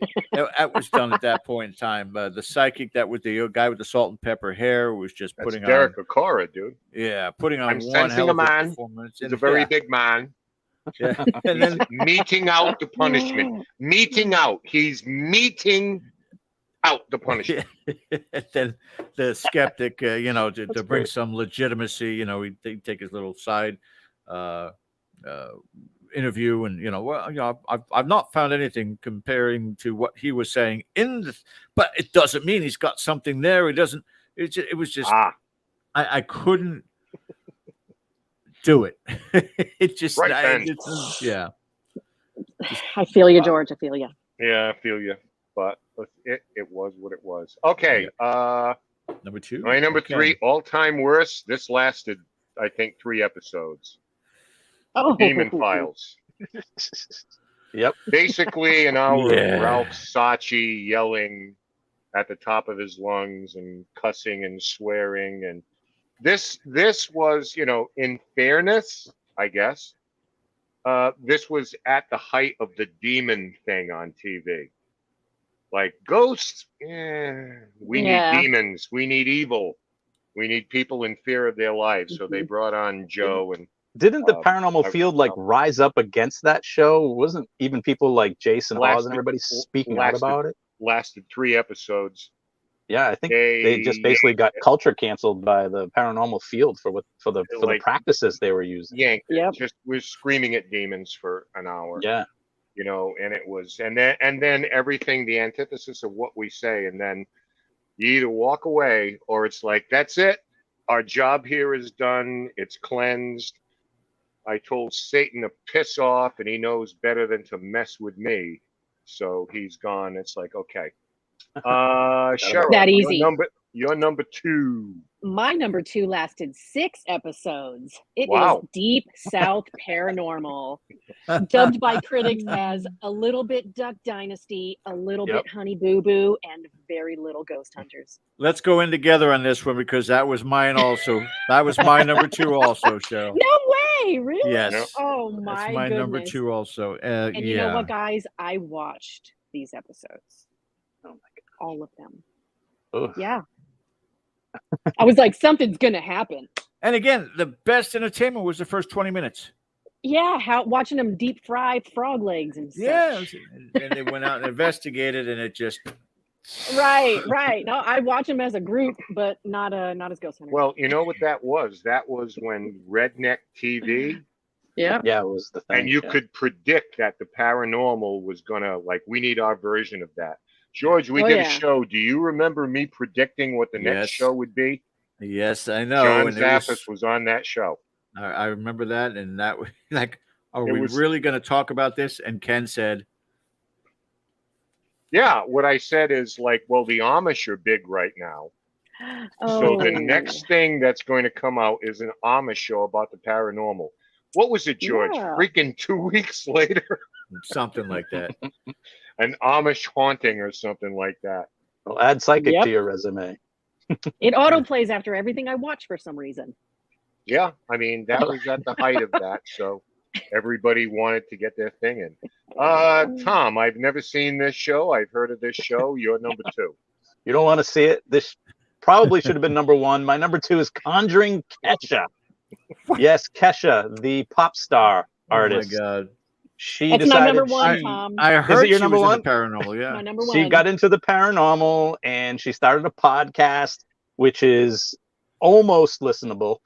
But then she did a TV show, which was completely unwatchable. It was like the Kardashians meet ghost hunters. It was awful. She didn't know what she was doing. The people that she brought on with her were just annoying. And the whole thing was just a bad idea, and I'm glad it went away. I think Shelley Cooper just summed it up for all of us. Yeah. Yes, exactly. Yes, exactly. You, That's Shelley. exactly what I said. Okay. My number 2 on the list is a little ditty that also lasted for 3 episodes called Extreme Paranormal. It's my number 1. Yeah. Oh, baby. These are the guys who buried themselves or buried one of them. These are the guys who set fire to a jail cell one time. Blood ritual. Setting a great example of portraying what it is that we normally do in the paranormal field. Because I know I set fires everywhere I go to try to get a response. And, we bury each other. We do that kind of stuff all the time. That was another one that got canceled. 3 episodes. See ya. Thanks for coming. Ken used to do blood rituals every week until he had to get on blood thinner medicine. Yep. The bloodletting was out of control. So F that show. We're going to jump right into this is your number 1, Cheryl. So yeah, this has been my number 1 from the get-go. Unbelievable how talk about disrespectful. I mean, it was literally had nothing to do about the paranormal except they wanted to be tourists. So there you go. Yeah. So you heard it here first. We're saving you a lot of trouble, ladies and gentlemen, reviewing these shows. Yes. I know you're going to turn it on just to see. I don't think we're going to upset anyone, honestly, about that one. Don't fall for it. Tom, you're number 1 of all time, the worst paranormal show. The king of all worst ones, Ghost Adventures. And I'm going to tell you why, as if you didn't know. First of all, obviously, I never liked their approach to paranormal investigation. I thought they set bad examples, unsafe things they were doing, locking themselves in, provoking, running around, doing stupid things, and people were imitating that and getting hurt and getting into trouble. Zach, to me, is nothing but a sideshow carnival act who got into the paranormal, in my opinion. And he's become rich and famous because of it. So good for him. He's got a huge fan base. But when it comes to paranormal investigation and TV shows, I'm not even entertained by it. His shows piss me off, and maybe that's what he's trying to do. So yeah, there was a time, like all of us, there was a time, and then that time is past. So, George, I could have put this up there for mine, but your number one is also Cheryl's, the extreme paranormal. And I won't say anything more already. I think it's already been covered. But I will say this again: you could go onto Amazon and type in paranormal investigation and find some doozies out there. I couldn't even think of the name, so I didn't bother looking it up. British-made show where it was just this side of Skinamax. These girls that with short shorts and the half shirt and the bottom of the boobs hanging out doing investigations, and it was like, you know where this is targeting, you know, that demographic. So it was just, but that's what's the name of what's the that name of show? that again? Yeah. I'll Google it later on for you. But yeah, so there's so many of them that are out there that are just bad. The 28 Days Haunted was just horrific. They've gotten blasted. So, but yeah, the Extreme Paranormal was mine. And final one for you, Ken. We got to get to that last list. Yep, we are. We'll do okay. I have got better footage when I've dropped my camera than was on that show. My number one worst of all time.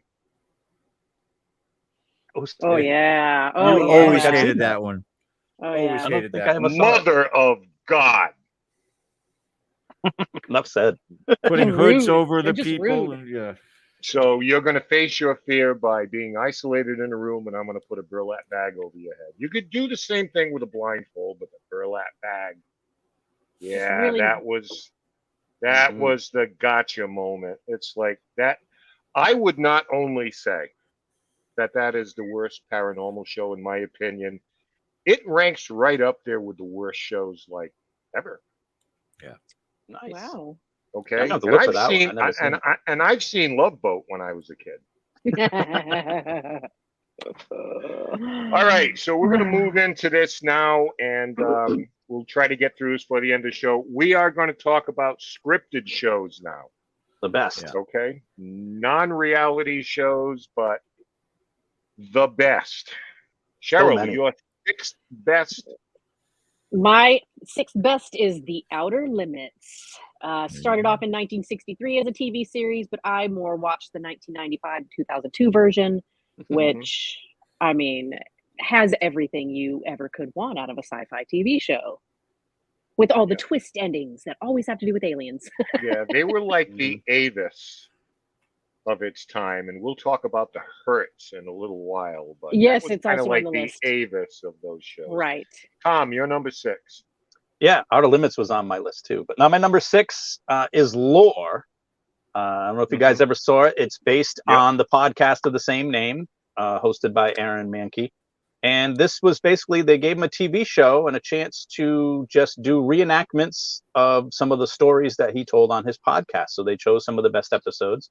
They got some actors and they kind of acted out some of them. And the production value was low, unfortunately. They didn't have a big budget, but I loved it. I thought it was great. I love the podcast.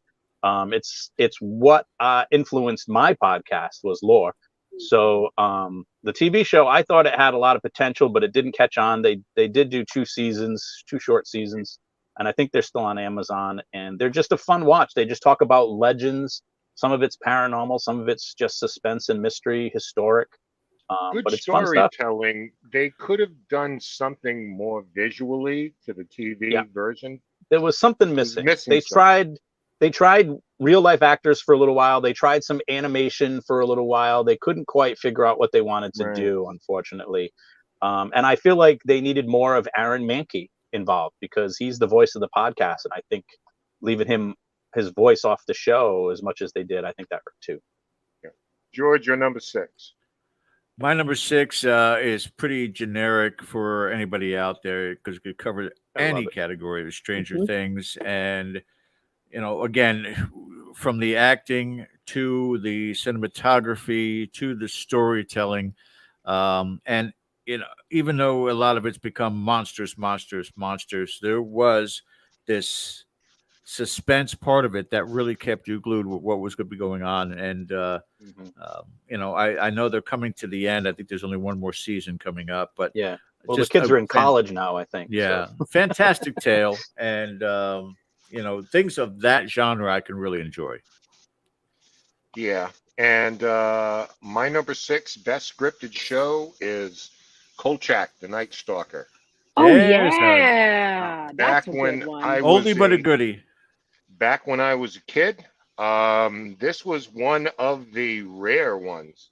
The great Darren McGavin playing Carl Kolchak. Yeah, he was fantastic. As a newspaper man chasing down leads on vampires and all sorts of paranormal weirdos. And we have to thank Dan Curtis, who was also involved in Dark Shadows, for this show, because he inspired Chris Carter to write X-Files and develop a show that I'm sure we're going to be getting to very soon. But that's on a lot of lists, I'm sure. Kolchak, the Night Stalker. It's still around. Go check might be a little dated. It's not gory and in your face, but as far as great stories, though. Great stories, yeah. Yeah. Cheryl, you're number 5. Number 5 would be Supernatural. How could you not want to watch two young brothers, fight against paranormal things that go bump in the night? I mean, I'm sitting here with 3 men, but like, my wife was a fan. She loved the Ghostbusters episode, the spoof of the Ghostbusters. Yeah, it's entertaining. It's entertaining. Great cast, pretty good stories. A little cinematography. Yeah. So hey, listen, it had a long shelf life. Yeah. I mean that they were in Buffy territory there. Yeah, 15 seasons. Pretty good. Tom, you're number 5. My number 5, I think I discovered this show last year. It's called Surreal Estate. I am aware of it. Great show. Yeah, I remember I told you about it. I was like, Ken, you got to check out this show. It's going to scratch that X-Files itch that you need scratched. And it's such a unique storyline, I think, for a show. It's on Hulu if you're looking for it. Okay. And it's basically this guy's a real estate agent, and his job is to cleanse haunted houses so that they can put them on the market and sell them, because they won't sell because they're haunted. But there's a different episode, every episode's a different house, a different story, but there's also like an ongoing storyline for him and his team and the characters. It's fun. I love the show. I was like, this is one of the better new shows I've seen in a while, and I'm looking forward to another season. Yeah, they've got another season coming. Yeah. So I'm glad. It's a great show. Try it out. George, number 5. Again, a no-brainer. Number 5 for me, American Horror Story. And especially the initial seasons were just absolutely top-notch writing. I think they got heavily political in the latter seasons and topical, and it kind of strayed away from just the pure horror of it. But some of the amazing actors, and I love the fact that they were reoccurring in each season. Yeah. They would take up a different role. But the Asylum one to me was fantastic. I mean, again, it was well directed, well written, well acted, and I couldn't get enough of it. At least for the first 3 or 4 seasons, it was fantastic. Yep, I agree. Yeah. And my 5th, Stranger Things. Watched the first 2 episodes, didn't watch it for a year, came back to it and binged it. Just so well done. Throwback to the 80s. They nailed the 80s in this. And so much. I loved, so much. Loved the character development through all the young people that were kind of following on their journey. All right, let's try to get this in. Your number 4, Cheryl. Number 4 should be higher. What We Do in the Shadows on Hulu. Unbelievably amazing show. I can't get into it. Oh my god. I'm hooked. I'm hooked. I just love them. Everywhere I go, I'm like, what? Little humor. A lot of humor. Tom, your number 4. My number 4 was mentioned, so I'll be brief. Outer Limits. I watched, just like Cheryl, that 90s version, but I've seen some of the older ones too from the 60s. And, it was very Hitchcock, Twilight Zone kind of You know, and you know, for the age that I was while I was watching it, it was awesome. Loved it. How about some of the guest stars on that? The young Yes. guest Oh stars who yeah. Yep. became, oh my God. Yeah. I saw Lurch in one of them from Adam's Family. You know, it's great. George, you're number 4. That's why, you know, Lurch used to be a lifeguard in Daytona Beach way back when, before he was Lurch. Incredible. My next one here is Lost, and I'm rewatching it, as I said at the top of the show. Again, it wasn't so much of horror or paranormal, but it had that supernatural aspect to it that, you know, really kind of gripped everybody, and it kept you on your toes guessing. I think actually the writers were trying to guess each season also where they were going to go next. Right. But it really it took you through an incredible emotional journey with all of these characters. The characters were the meat and potatoes, and I loved almost all of it up towards the end there. And unfortunately, there are not that many shows that end well. MASH is one, Breaking Bad. Right. But you know, again, that's one of my favorites to go back and watch, and I'm watching it again right now. My number 4th best of all time is a show called Fringe. It's a good show. And it was an excellent show. It deals, you know, science, metaphysics, interdimensional travel, parallel universes, kind of like a Hayden Collider type of background on this thing, with all sorts of genius people who, you know, are living in parallel dimensions and see each other, what their lives could have been if, you know. So it's a complicated show, but if you can follow it along, strongly recommend it. Cheryl, you're number 3. My number 3 is going to be Stranger Things once again. Great minds think alike. Yep. That's right. It was an Easy honorable binge. mention on mine for sure. Yeah. Yeah. Tom, you're 3. Yes, Project Blue Book, which is Oh, a yeah. recent show. Really? It did a couple of Actually, seasons. did you a skip couple of years one, ago. Tom? Did you skip Did I? one, Tom? I won. Yeah, we're on number 3. Isn't that Project Blue Book number 3? I had a different Outer one. Limits was 4. No, my Sci- number 1 isn't Project Blue Book. Sci-fi. Oh, that's number 2 on my list. Okay, so let's just punch Oh, it either up here. Who might Okay. argue with All right, Tom? there you Project Blue Book. Nice. Unless I typed it to you wrong. Project Yeah. Blue Book, you know, it's basically they're talking about the famous Project Blue Book of the government's investigation into UFOs and alien activity. And it was, you know, it scratched that X-Files itch too. It had, you know, the skeptic and it had the believer, and they had to go through lots of different politics and different military stuff to investigate things and debunk them. And I thought they were on a real roll with that show, and they only did, I think, 2 seasons, and then they dropped it. Yeah. But I was loving it. My only qualm with that show is making J. Allen Hynek out to be Fox Mulder or something. Yeah, that's He's exactly shooting what they were going guns for. and battling. Yep. It's like, Yep. the guy's a physicist, you know, relax. But it's television. They needed some action. Yeah. That's it. Number 3, George, you and I both agree on this. Yeah, Twilight Zone, no doubt about it. I mean, Yeah. here we're talking about now decades later, and you can still remember, you know, it's a cookbook. You can still remember Burgess Meredith in the library. You can still remember William Shatner on the airplane. I mean, this was epic writing for its So time, and still it good has now. stood the test of time. Just absolutely fantastic work. There's a Yes, that man was my- on the wing of the plane. That was my number 2. Yep. Yeah, Twilight Yeah. Zone. 5 Remember minutes left. reading a novel when I was a kid in my cousin's house, and one of the stories was The Monsters Are Due on Maple Street. Scared the living hell out of me, and it wasn't until years later that I Yeah. realized what a social commentary that it was, where the aliens are on the top of the hill just looking down at people fighting each other in the street, and like, we don't have to do anything, you know, just let their natures run its course. Well, It was great not picking stuff. up hitchhikers either. That's it. Cheryl, you're number 2. Pop it Yep. right in there. It's Twilight Zone. Right in the same Timeless. area. Exactly. Yep. Timeless. Tom, now you're number Now 2. I can do that number 2. Sci Factor is my number 2. It's cool. Going back a couple of years.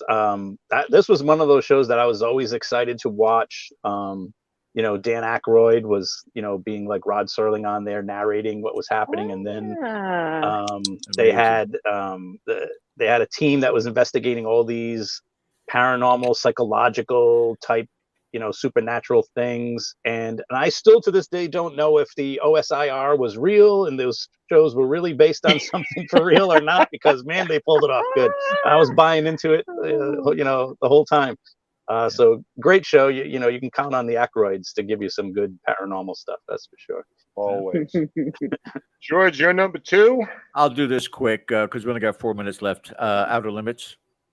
Again, fantastic. There you go. Yeah. My number 2. This is a dark one. It is called Millennium, and this was a spin-off of the X-Files.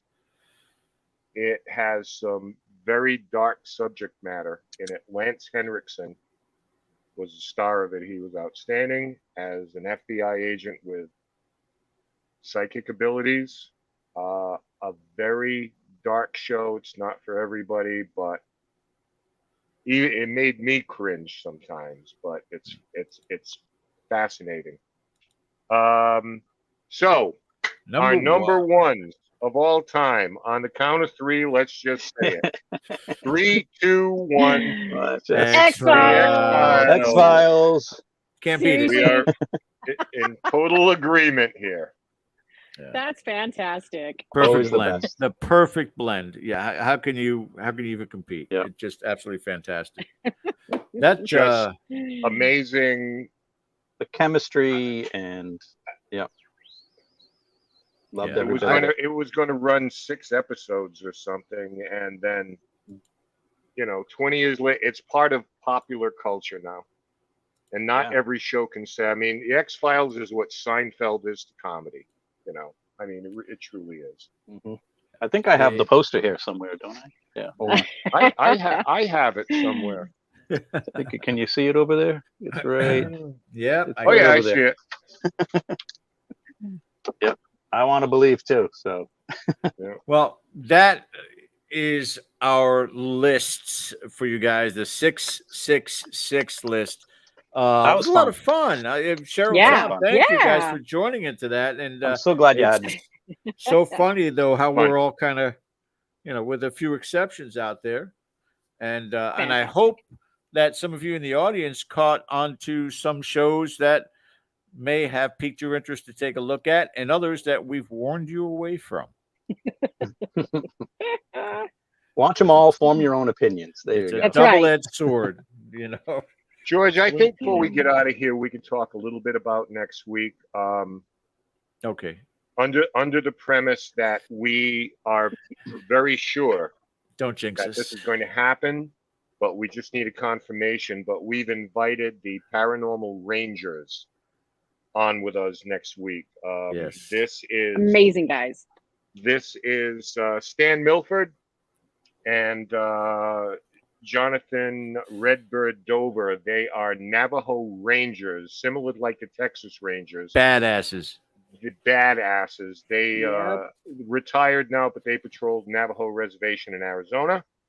And along the way have some amazing stories about Bigfoot, skinwalkers, ghosts, UFOs, and all the things that they investigated as law enforcement officers. So fingers crossed for that one. That's going to be a great show. I'm looking forward to it. And if they don't show up, Cheryl Plum will be back to do a K2 session for 2 hours. Yeah. So, I got better toys than that. I'd love to thank our guests for joining us tonight, and all of you in the chat for participating. It was a lot of fun. Sure, it flew by. The 2 hours flew by. Yeah. So thank you so guys much, once guys. again. Again, before you guys exit out there, hit that thumbs up button for us up top. 24 of you watching right now, only 2 hit the thumbs up. Shame on you. Click on that for us, and then subscribe if you haven't subscribed yet. They're Cheryl, not Tom, souls to you. Stay with us, guys. Don't hang up. And we'll see you guys in next week. Until then, have a great rest of your week. Thanks for watching. Good night.